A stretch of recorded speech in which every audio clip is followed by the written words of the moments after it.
You are listening to 4 Point Stance, Women's Tackle Football Talk on Twitter, iHeartRadio, Yelphi, YouTube, Anchor, Apple, Breaker Pod, Google, Spotify, Radio Public, Mixcloud, Overcast, Pocket Cast, Stitcher, TuneIn, and on Facebook. Clearly that is a mouthful. There, obviously, a lot of locations, and then wherever else it gets thrown. I can't keep up anymore. If you would like actual links to all of those, please contact me on Twitter, which is the number 4_PT_stance or W34VI1, and I can get you that information directly. It's a little easier than me having to pretty much say every single URL. As a reminder, the National Suicide Prevention Lifeline available 24/7 no matter what, 1-800-273-8255, and the Trans Lifeline also available 24/7. The US number is 877-565-8860, and the Canadian number is 877-330-6366. Definitely got a lot coming up, and there's been a lot of stuff happening. Obviously I had it planned to have a special episode, but then I got sick, so that kind of changed some things. So technically what I had planned for the special episode will be in this one. I do have quite a bit of news I gotta get to. Some of it is interesting, some of it is stuff that I found that has fallen through the cracks, and some of it is news that has come up recently. So let's go ahead and get into pretty much this week's episode.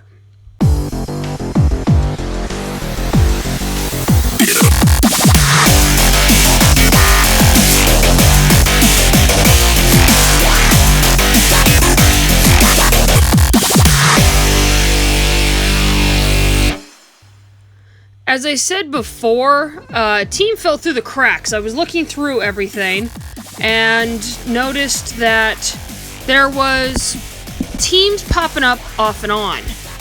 One in particular that kind of fell through the cracks for me.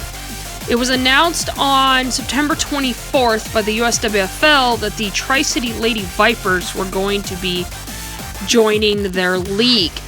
But here's the interesting piece. You may notice for those watching that I do not have their logo up, and that is because on a post from July 30th, it says on here that the, quote, the Virginia Sports Association, Inc., Vipers, and Verdun Pettyway Sports League reserves all rights to its names, images, likenesses, and usages, therefore are prohibited without express written consent of the director. We reserve the right to bring legal actions for unauthorized use to any defamatory statements to its staff members, sponsors, donors, teams, activities, etc. So, that all being said, I will not have their logo in my collection. I will not have their logo on my show, because there is such thing as fair use, and if it's going to come down to you don't like what is being said in the fair use category, then, to put it bluntly, then you don't deserve to have your logo seen by thousands of people. So, I'm making the executive decision, since this is my show, I may speak about them, but you will see nothing more than my logo in its place as my personal middle finger, but also as a courtesy to them. There was another team that technically has not been announced, and it's not been announced officially by the league, but it has been known through certain markets.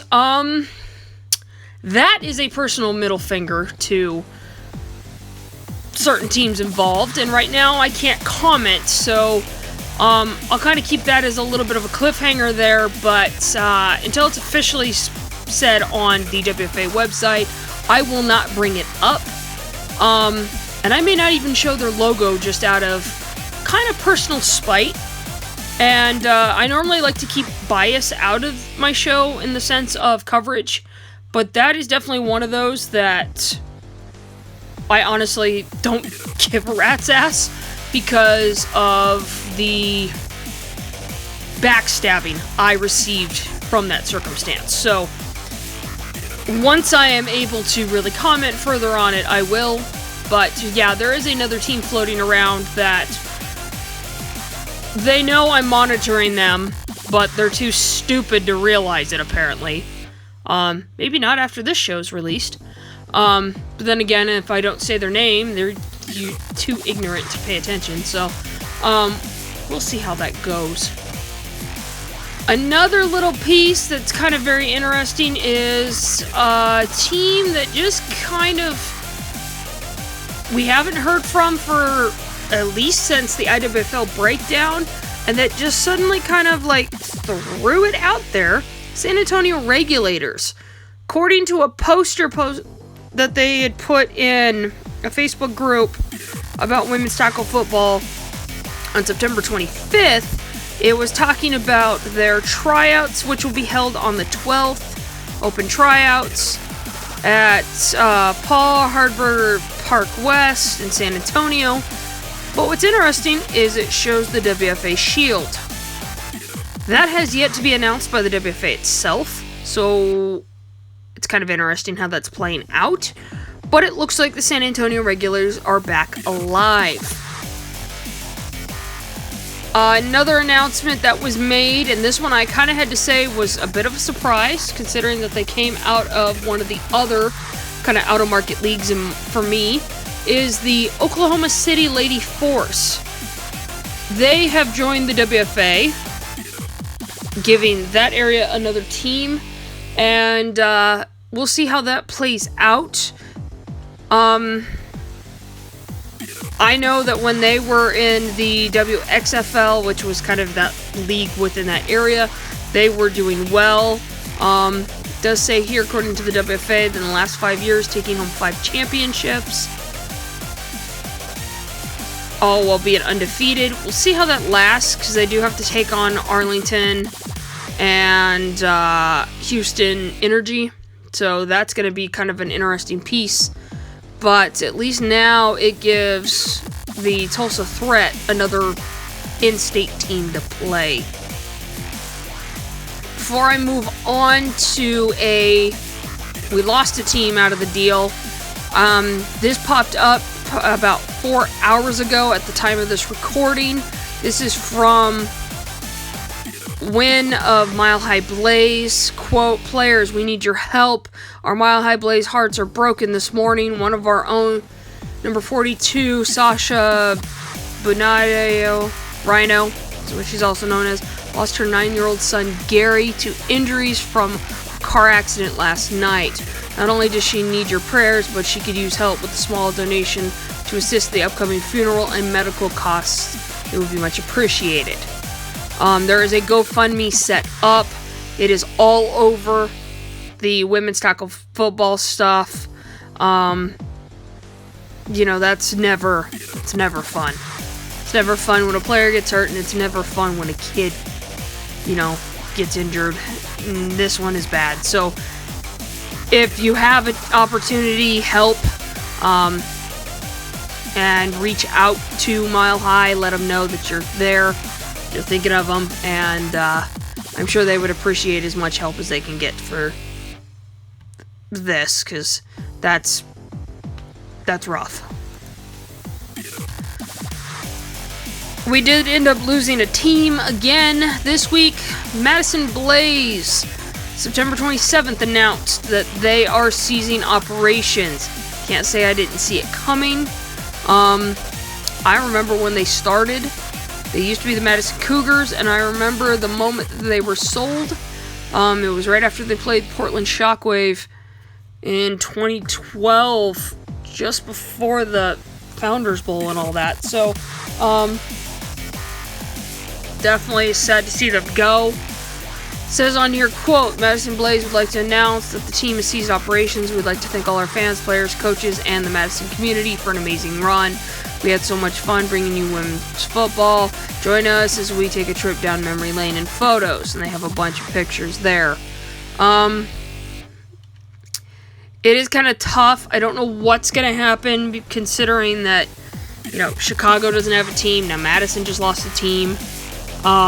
Wisconsin Dragons are the only one nearby, but we will see how that plays out. But obviously there is needs for a team in that corner. And then finally, I had a very interesting post that popped up on the 28th. This was from the USWFL's Tri-Cities Thunder. And it reads, and before, I'll read you what they posted and why I'm saying this is interesting.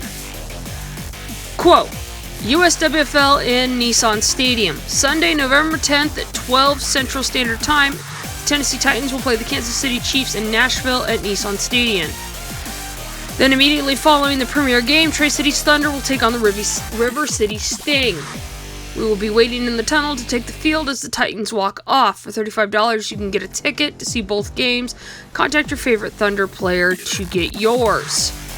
Don't be fooled by imposters. We are the first to be invited to play there, and we are the first again. Okay. Time. Time out. So, this was posted September 28th. We finally get an announcement for Tri-Cities Thunder. Whether or not they're the first is up for debate, because August 30th, this is what Derby City posted. Quote, the Derby City Dynamite will be stepping onto the NFL stage on November 10th. The Derby City Dynamite, Music City Misfits, Knoxville Lightning, and Columbus Vanguards will be taking center stage at Nissan Stadium following the Titans and Kansas City Chiefs game. These 4 teams from the WFA will be battling it out on the field and putting on a great show for Nashville. So that means we have 6 teams in the same game. But I find it very interesting the jab that the USWFL decided to do, saying don't be fooled by imposters. Now, to kind of put in a little bit of a Real Brew section here, I hate to tell the USWFL, you guys use high school rules. It says so in your bylaws. It says many things in your bylaws, but you say it in your bylaws that you use the high school rule book. At least the WFA uses the NCAA rule book. So, if you want to be technical, you guys are kind of the amateurs here. But, whatever. When your team is owned by the league commissioner, I guess you can say whatever the hell you want to say. And right now, you're looking like fools, but whatever. Timestamps don't lie. And it's going to be interesting to see how 6 teams are going to handle being on this field. And I could just only imagine how the Tri-Cities Thunder ownership is spinning this to make it sound like, it's all for them. Now this is going to kind of segue into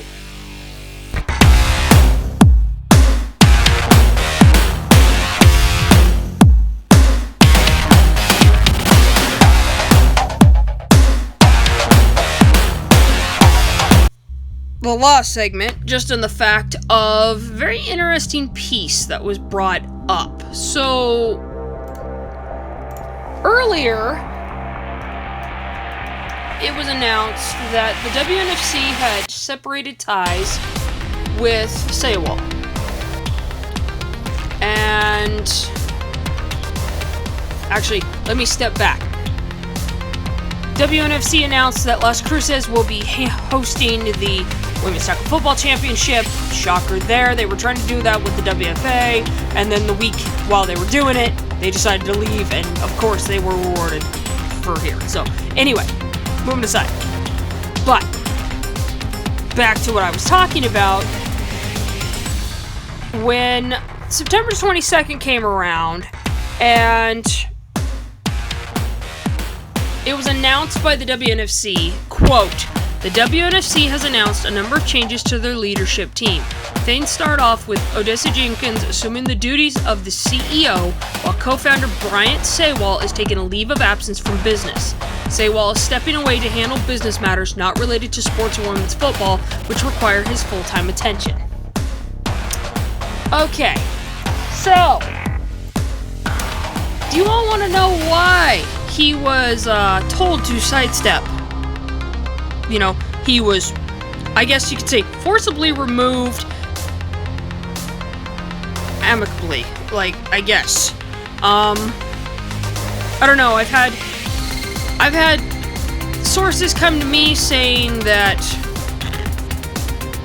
OJ has distanced herself from him, that everything he did has nothing to do with her, but considering that there's still this very interesting piece that I'm trying to figure out of, I recall when the WNFC announced in the beginning that they had received like $40,000 and it was being split amongst the teams. They never told us where the money came from.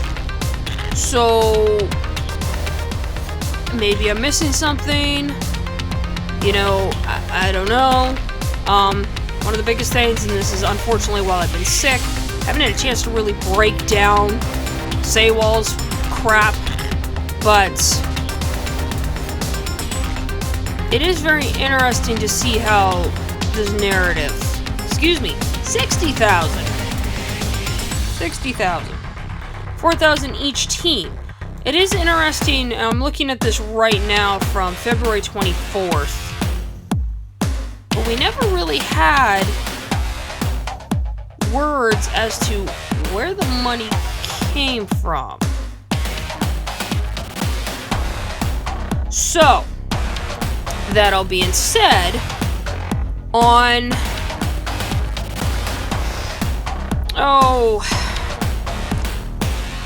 right after I recorded last show, actually while it was loading, you may have noticed that I had posted on my Twitter feed this United States Securities and Exchange Commission article. And the question was brought to me by several sources, is this who we think it is?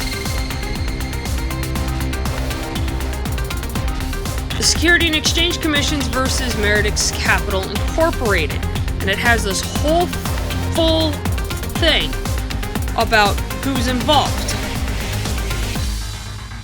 Quote, the Securities and Exchange Commission, SEC, today announced that it has filed an emergency action and obtained a temporary restraining order and asset freeze against 3 individuals and 3 entities in connection with an alleged fraudulent, ongoing, international trading program that has placed at risk more than $125 million of investor funds. According to the SEC's complaint, beginning in March 2016, Meredix Capital, Inc. and its 3 principals, Michael S. Young, Michael S. Stewart, and Bryant E. Saywall, induced investors to invest by falsely representing that their money would be invested in using a high profitability algorithmic trading strategy that has never experienced an unprofitable month, and it will return more than 1,600% since inception. In truth, the complaint alleges the defendant's trading strategy consisted lost money, losing more than $18 million from its trading in 2018 alone. In addition to repeatedly misrepresenting the profitability of the trading, the complaint alleges defendants also misled investors by falsifying account statements and making Ponzi-like payments, all while misappropriating more than $35 million of investor money for defendants' personal use, including to purchase luxury property and vehicles. So, when that was brought to my attention, everybody asked me, is this the same Saywall? So I did some looking. Bryant E. Saywall with Meredix Capital Inc. You go to his LinkedIn and you find it. You find this Marine, Director of Trading Operations, Blue Isle Markets Inc., Bahamas, Director of Operations, Managing Member, Executive Vice President of Operations and Trading Director. There's Meredix Capital Inc. It's like, okay. You type it into Facebook, and a post from August 18th, 2018 pops up from the Texas Elite Spartans. Same photo as the LinkedIn page. celebrating his birthday. It's the same Saywall, unless there are two Marines that happen to look the exact same, both living in Bahamas and both conveniently working for the same company. So, this is where it gets fun. As I said before, sources had came to me and said in a roundabout way, OJ has distanced herself and said that everything that he has done has nothing to do with her. But again, considering the lawsuit that is against her and Saywall, and another individual, for stealing the elite, trying to steal the Dallas Elite from under the Dallas Elite,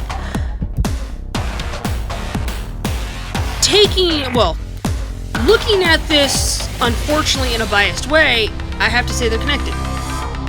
Now, taking a step back, without any evidence, it's merely just assumed. Granted. But what is interesting about this SEC complaint is the detail that it goes. It is a full court document that was filed on September 12th, but it was released last week. It was unsealed last week. And there is 58 pages to this. Now, as I said, I hadn't quite unpacked it.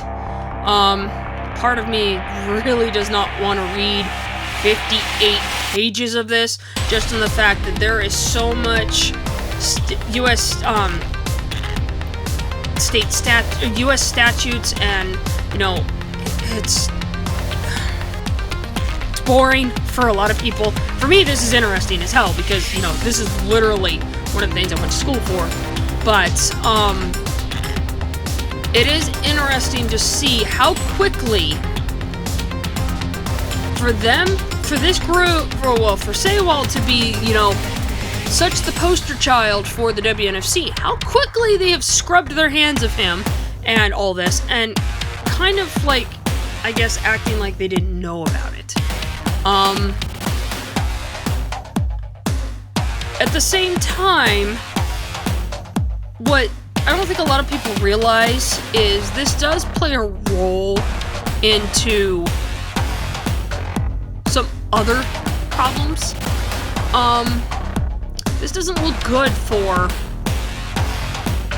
This really does not look good for WNFC, just in the fact that many of the other circumstances, both cases are going to be aware of each other. Unless somehow Saywall's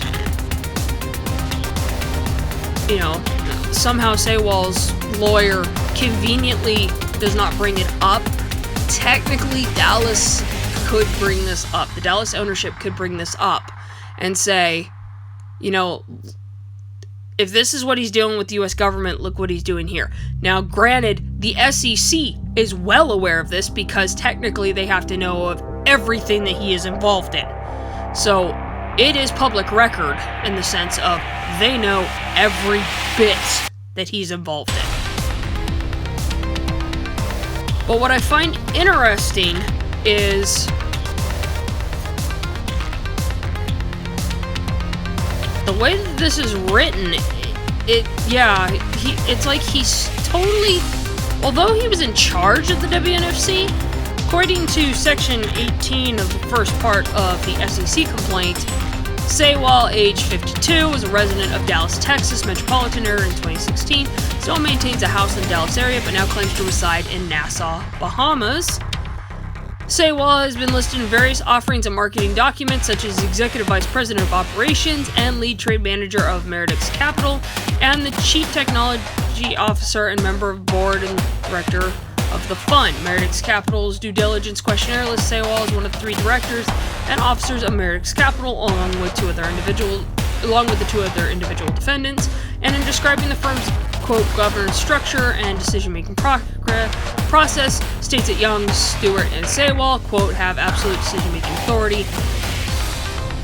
Marketing materials provided that Saywall, in connection with Stewart, developing a proprietary algorithm proprietarily used by the entity defendant for trading investor funds. Saywall also has full authority over the brokerage accounts which investors' monies are traded, and the individual account statements provided to investors reflecting purported profits gained from trading. So, in layman terms, this does not help in the public's perception of how the WNFC got their $60,000. Now, I've been trying to figure out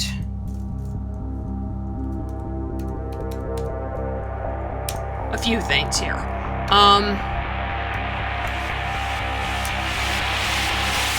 It's definitely very interesting how this is playing out. Obviously, like I said, this is very complex.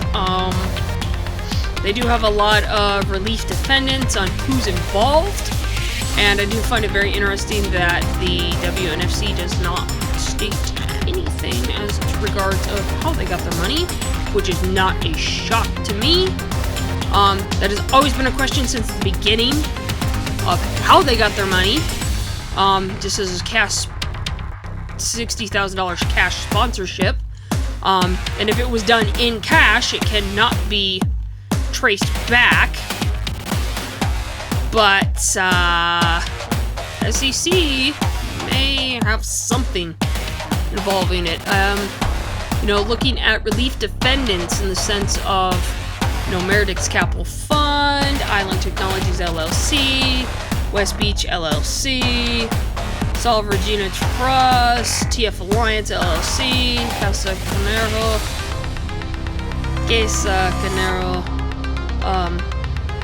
LLC, House LLC, the DDC Islands Federation, Keystone Business Trust, Winzel LLC, the 1989 Foundation, Meredith's Capital PR LLC, the Meredith's Capital LLC, Blue Isles Marketing Inc., Cayman Islands, Michael C. Baker, Walter C. Young, Ariel LP, Victoria M. Stewart, Maria C. Young, Hannah Saywall. There's individuals here that are all connected. And it is in some roundabout way, but these are all the individuals connected to all of this. I haven't had a chance to narrow down all of these, so granted, there is still a bit to unpack. But there is a lot here. And again, it does not look good on a league that actually willingly put this man in charge of their league. Now, here's the fun part. I would love to get the WNFC's full statement as to this circumstance. And I'm not meaning third party through someone else, one of the other shows. I'm meaning directly to me. But I know that's never going to happen. So, unfortunately, I have to kind of make my guesses here. And, am I always right? No, but some of this stuff, definitely does not look good on the public face. Because no matter what, you will always be associated with this individual. And how you handle your crisis says a lot about your circumstance, a lot about your company. And, it only took you guys most of the year to rethink your trans policy, which is still intrusive. But, I'm gonna save that for real talk. But it is very interesting to see how this plays out. As I said, 58 pages. I will include it in the description, just in the fact that, honestly, this is something that people should be reading on their own time. I know that a lot of big words in here, in the sense of, that there's a lot in this. But it all comes down to fraud. And it'll be interesting to see how this really plays out. Many of us are going to be paying attention to this, but we'd be surprised what some of us see. And the SEC, being government, does not do, this is not something you can really bullshit. Their lawyers are kind of a higher level. This actually is held by, starts in the Supreme Court. This one might actually be involving the Supreme Court, considering that technically who it involves and what it involves, but definitely handling the district court, to say the least. And it is very interesting to see how this plays out, because it is one contradiction after another, and yet when you look at other things tied to, Saywall in particular, just because I have to, he's what's connecting us to women's soccer football. There is a lot here.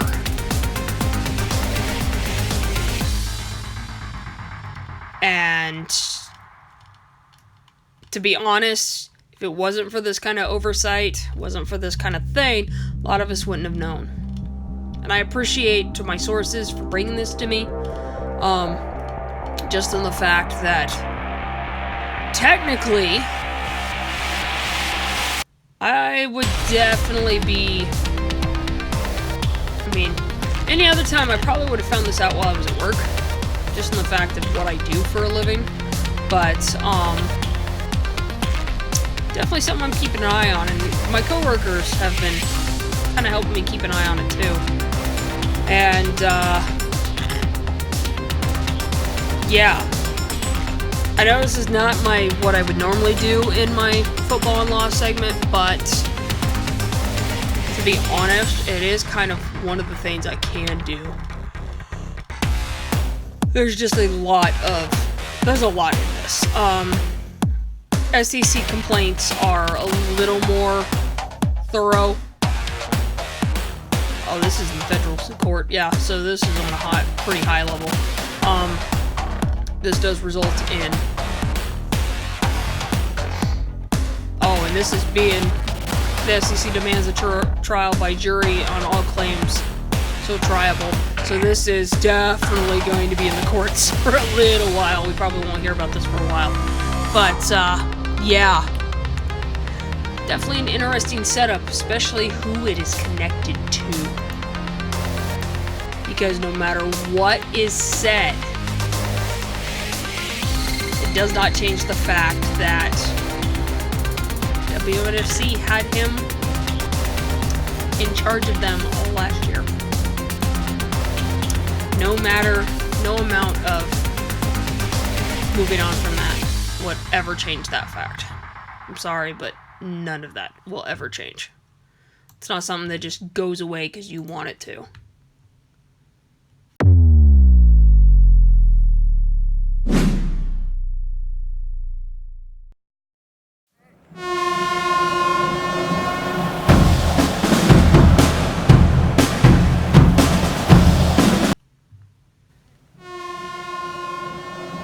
So, kind of decided for real talk. Obviously, there's a circumstance that I kind of want to talk about, but then I don't. I have to be kind of careful with this because it is kind of a sensitive thing. But, in a roundabout way, sabotaging an existing team so that you can do what you want is not a way to go around the sport. And there's a handful of people that know exactly what I'm talking about, but these are also the handful that don't tend to listen to my show. And if they did, they would know that, kind of find them full of bullshit right now. Lying to the league about a conversation that never happened. Creating lies about something that... But I think the part that gets me is the backstabbing. I personally can take a lot of bullshit. I can take being called a bitch to my face. I can take being called dumb. Am I thrilled about it? No, but I can take it. But to be told that I'm trusted, that, they're glad I'm there, if you come back, things will be better. And then to find out that at the same time, I'm being stabbed in the back. Really makes me wonder what a real motive is here. 10 years. And I'm going to keep saying this, 10 years in this sport. And I'm reaching that point where, in general, I don't walk away from things very easily, but I will say that if I have another year where I'm treated like dog shit on a shoe, I'm washing my hands of this. Everything. Let somebody else feel like they, handle it. I think people need to realize some people can only take shit for so long. Others need to realize that when you shit on somebody and that person fights back, don't you suddenly play victim. I have been shit on for at least 7-8 years of doing this sport in some fashion. And the people that did it don't give a rat's ass. I'm more of a convenience for them than anything else. I still am. Others, I feel like kind of are giving me, false ass kissing, and I don't do well with that. Then I have a handful of others that, if I don't accept their praise, then they might come to my house and kidnap me and make it worth my while. That kind of silly stuff. But there's a point where I kind of feel like, what is this sport really trying to achieve? Because if we're all about empowering women, which is supposed to be the mission statement of every fucking league that we have out there, why aren't we supporting women? Why aren't we supporting the women, period? That doesn't mean the ones you deem essential. That doesn't mean the ones that you think, for whatever reason, oh, well, we're only going to support this one and fuck the rest. No, it means you've got to support all of them. You want to know why we don't have a full history in women's tackle football? Because we don't keep track of it. And if we do keep track of it, it's shit on. How many of you can actually name more than just 1 or 2 college coaches that were women in football? How many of you can actually name that? Maybe 1 or 2. That's cool that we have up to 75 women that have been involved in the NFL in some fashion. Who are they? Why don't we have a full record of that? I know of maybe 2 or 3 people that could have that record. Why is it that it has to be such a big deal? And yet, we don't support it.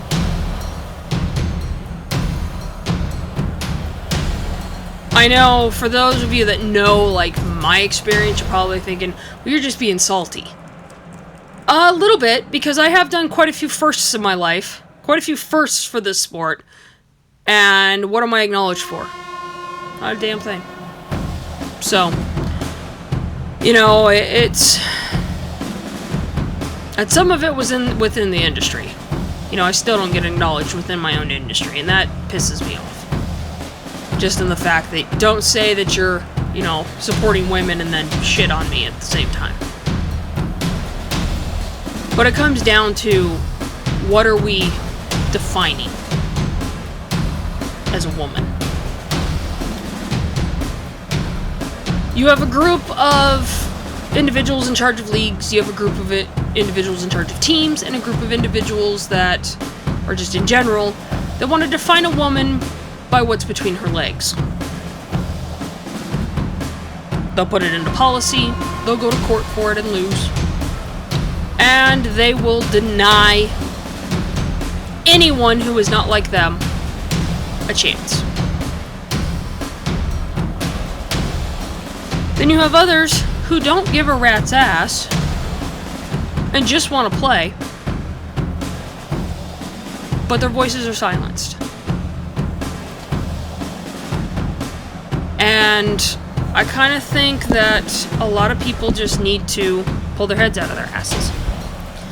Bring this up because I'm right now looking at the WNFC note that was released on the 20th about the trans athlete policy revision that has always been a problem. And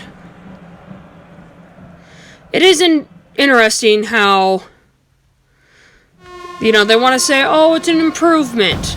Sure, you've opened the door, but you've still made it very restrictive. Individuals undergoing sex reassignment from male to female after puberty will be eligible to compete following conditions. Surgical and anatomical changes have been completed in the individual excluding external genitalia changes. Like, why do we care? Why do we care? Hormonal therapy appropriate in the assigned sex has been administered for a matter of 4 years. Under what reason? It's just one of those things that I've always kind of said that, why does a surgery requirement have to happen? Okay, so let's put it this way. Caster Semenya, when it was announced that she was being banned because she had naturally high testosterone, she was intersexed, for a lack of better terms. And that just, can be a number of things. She happened to have naturally high testosterone levels as a cisgendered woman. Technically in that category. She was subjected to what was known as a gender verification test, where they literally took a picture of her genitals. They had to do blood tests, they did urine samples, they did intrusive tests that still pointed to the fact that she was female, but she was still banned over one little piece. Over a study that has been debunked numerous times. Even the courts found it bullshit. Looking at how the WNFC posts their stuff, if anybody is suspected of having a penis, then, oh, no, sorry. And it, as the comments have stated, we're essentially just going to dictate women as only having a vagina. I hate to break it to you, but trans women do have whatever, It's, if we really care about women, we don't define them by that. We don't. This individual, regardless of what's between their legs, has the paperwork that says they are female because they live in a state that allows that. Legally, the WNFC has no right to prevent them. Now, if they're in a state that does not allow them to change their birth certificate, but all their other documents match, whatever, there are other laws. Now, granted, this is going off of Texas law, and Texas doesn't give a fuck about anyone, But on the federal level, these states that these players are subjected to does have legal implications against this rule. The state of Oregon, this is not appropriate. This is actually viewed as discrimination. State of Washington, discrimination. State of California, this is no different than what Minnesota Vixen have been sued for. You know, and why does this person even have to tell you? You would, you know, just because they pass off as a gender, that in itself is a bias. Because, newsflash, how many, quote, cisgendered women have been accused of being the opposite sex? Probably every damn single one of them. Hell, I've seen several in this league post on their own Facebook about being misgendered. So, what makes them think this is a good rule? Kind of makes me wonder, what really is your motive here? Because it just doesn't make sense. I do think it is funny that it does say a transgendered male, referred to as F to M athlete, may be eligible to compete as a player as long as the athlete has not begun testosterone hormonal therapy, which, you know, that makes sense. But a trans man that has begun testosterone shall be considered a male athlete and ineligible. Yeah. But again, you know, it's interesting that it takes somebody emailing the league when it's been, you know, it's one of those things that if a team doesn't report it, it's not, you know, if a team doesn't report it or a team falsely reports it, because there are some more masculine looking cisgendered women, how is that not a violation of privacy? You know, there are some medical issues here that you've got to take into account. But also, there is some international human rights violations here. Gender verification is not an appropriate way to go around this. Limiting women to only what is between their legs really says more about the individual setting this policy up than it does anything else.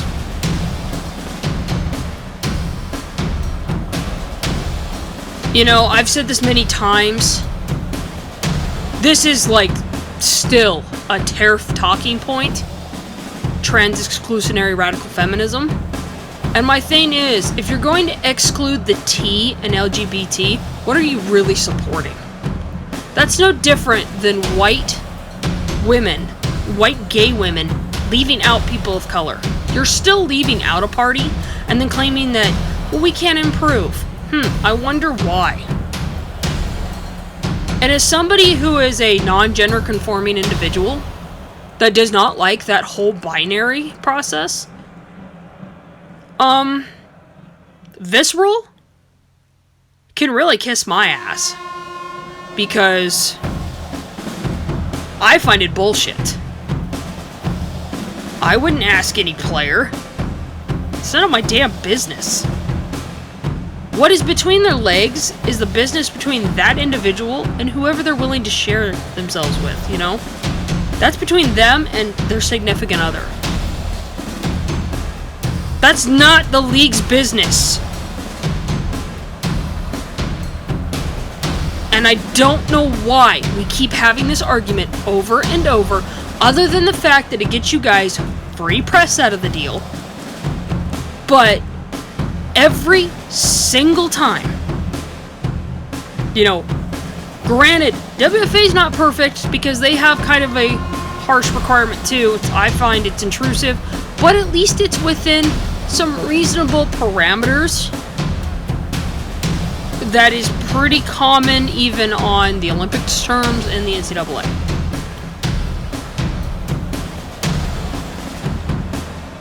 You have the USWFL, which is using a slur to go along with it. And then we have this still restrictive, intrusive policy coming out of the WNFC. The WTFL has a lot to work on in the sense of, you guys, I mean, do those teams want to be known as exclusionary? You know, do you want to be the ones that don't, you know, fall into a category that you just came out of? Or do you actually want to do the right thing? You know, the reason why the IWFL got into its trouble in the beginning is it was too vague. And the Minnesota Vixen took advantage of that. And thanks to that ongoing situation and the feet dragging there, that's why they're not here. If anything, and granted, so far, and it's been strange how my predictions have been coming true, if anything, what I see happening is another lawsuit coming out. While we all wait for how the Minnesota Vixen case is going to actually end on paper, and when all the arguments have been said and the checks have to be written, I do anticipate the WNFC is next. I really do. If it isn't already happening, just because a lot of the stuff it is happening behind closed doors. Now, I'm sure some of you are sitting there going, man, you just have nothing positive about this league. You're just shitting on it. No, I'm not. This is the one thing about this real segment is I'm talking about stuff that everybody else is too afraid to talk about. This is something that needs to be spoken about. You know, I have no problem calling out other leagues for their bullshit. Right now, WFA is not on my high list either. They know why. And once I'm allowed to talk about it, I will rip them a new asshole too. USWFL, your time is coming. Because I'm still piecing together what I want to do to rip you a new one. I have your bylaws, so you better start changing them and you better pull your heads out too. You know, IWFL didn't get this easy treatment either. And the WTFL knows I pay attention. Those teams know I pay attention. It comes down to, we want this shit to improve, but we don't want to do anything about it. We would rather hide behind the shields of other problems, create other problems, instead of actually talking about the elephant in the room. And right now, the big elephant in my way is this. The very league and people in charge that have a lawsuit currently on their hands for trying to steal a team out from another. I've already read that court case. I'm not doing it again. Not until there's an update. Unless you piss me off, and then I might throw it back in. You know, this is also the league that their former CEO currently is being investigated by the U.S. government for money laundering and Ponzi schemes. We want to throw in this horrible policy on top of it. And instead of doing the right thing and, you know, contacting people individually, saying, hey, here's our point, here's why we did it, here's why, you know, I don't even care. You know, it can still be the most bigoted thing I've ever heard. But if you give me a statement, I have no choice but to give your side of it. It could be the biggest bunch of tariff bullshit ever. As somebody who covers media, to be unbiased, that's how we have to do it. Now, in my personal opinion, I don't think this deserves to have the other side, because trans individuals are people. Don't give me this, well, science proves this bullshit, because it seems to only be a colonialism thing. two genders was only something that the church really started pushing. Otherwise, other cultures had multiple different genders.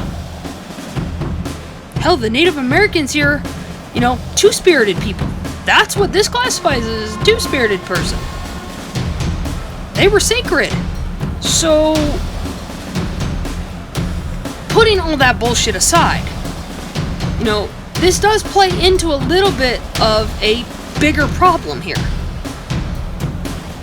And again, we don't want to address it. And I'll just say right now, as somebody who gets judged by their parents at every fucking turn, no matter what, for, how they look, their perceived gender, knowledge that nobody thinks they have, everything that other women, cisgendered or otherwise, deal with, this kind of thing doesn't help. Because, as I said before, how many of the women that made this policy have been misgendered in public? How many? Quite a few of them. Quite a few of them. And yet we want to play it off like it's nothing. At the root of it all, as it was stated during Castor Semenial's trial, at the root of it all, we still want to govern women's bodies. And that's not what we're supposed to be doing. We want to govern what makes a woman. We want to govern testosterone and how that classifies as automatically male. Even though, never mind that women with brown hair have more testosterone than women with blonde hair. But anyway, we still want to play into that misogynistic concept. And then wonder why we as women can't advance. And as somebody who covers this, it's exhausting. It really is exhausting. There's a lot of things I could be salty about. Personally, I am, regarding this sport. But I'm not going to get into it, because obviously I got bigger fish to fry. But honestly, we have got to do better collectively, because if we want to get recognized, we want to stop having scams try to jump into areas they're not supposed to be. People thinking they know what they're doing and they don't, doing stuff and further hurting the reputation of this league or the sport. Then we need to use our heads. We need to think, we need to educate ourselves. We need to keep track of our own past, and we need to talk to the people that might actually know something. Don't talk to the same 4 people. Branch out. I have connections all across this country. More or less, I probably have somebody on each team that I can talk to at any given time. If I don't know something, I try to reach out. Do I always get stuff back? No, I don't. Instead, it always comes back one way. So, to kind of be blunt here, I'm giving kind of an ultimatum. We're going to go through this 2020 season, see how it goes. If this ends up being a shit show like usual, then the vultures can have their pick, and I'll be done. No more. You want to get your real talk? Go to the barbershop.